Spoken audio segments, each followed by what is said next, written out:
میں رہتے ہمیں خاصے دن ہو گئے تھے۔ جیل کا عملہ کافی دب کر رہتا تھا، کیونکہ انہیں علم تھا کہ یہ لوگ چھوٹی سی بات کو لے کر اجتماعی ہڑتال پر اتر آتے ہیں۔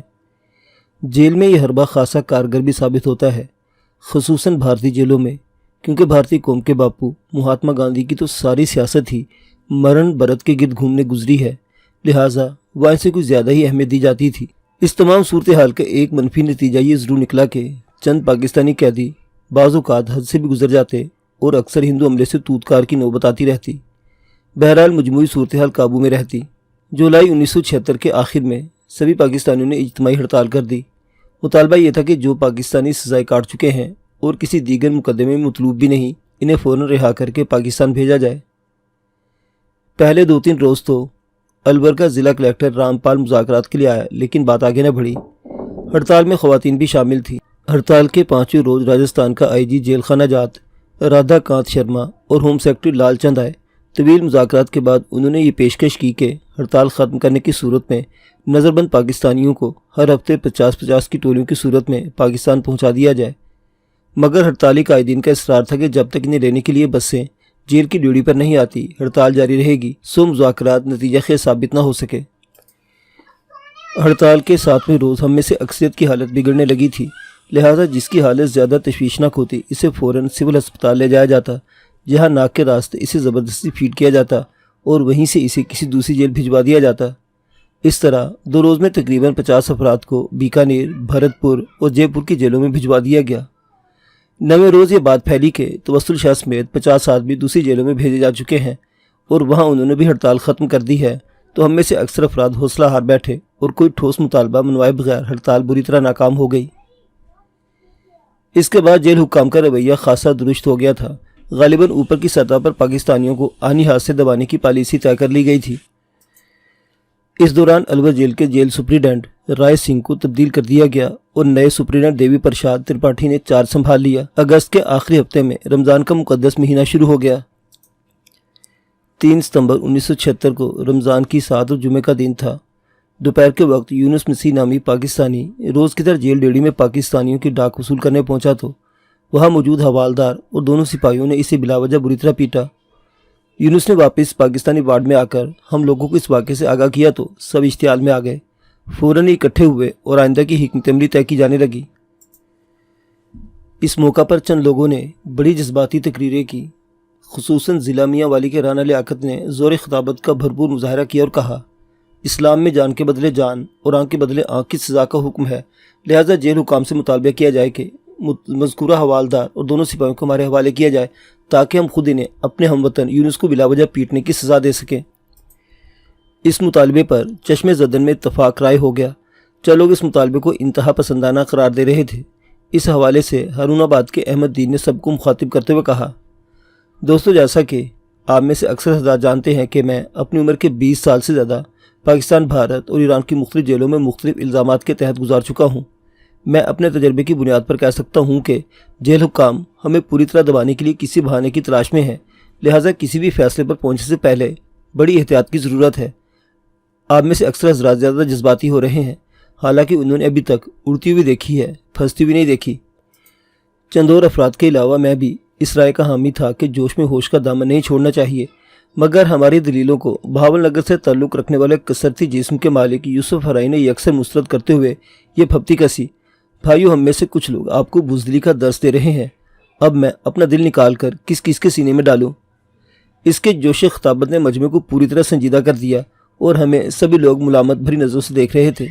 ٹھیک اسی وقت وہی حوالدار اور دونوں سپاہی سینہ تانے پاکستانی وارڈ میں داخل ہوئے۔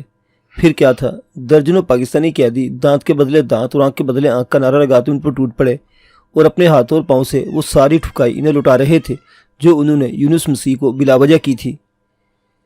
ہندو حکام نے یقیناً یہ سب کچھ طے شدہ پروگرام کے مطابق کیا تھا۔ فوراً ہی جیل کی فضا خطرے کے الارم کی بے ہنگام آواز سے گونجنے لگی۔ سپرنٹینڈنٹ نے پہلے ہی پولیس کی بھاری نفری منگوا رکھی تھی۔ اس کے ساتھ ہی جیل پولیس کا عملہ اور 500 ہندو قیدیوں کو بھی کھول دیا گیا۔ یہ واقعہ شام کے 6:15 بجے پیش آیا تھا۔ 1000 سے زیادہ مسلح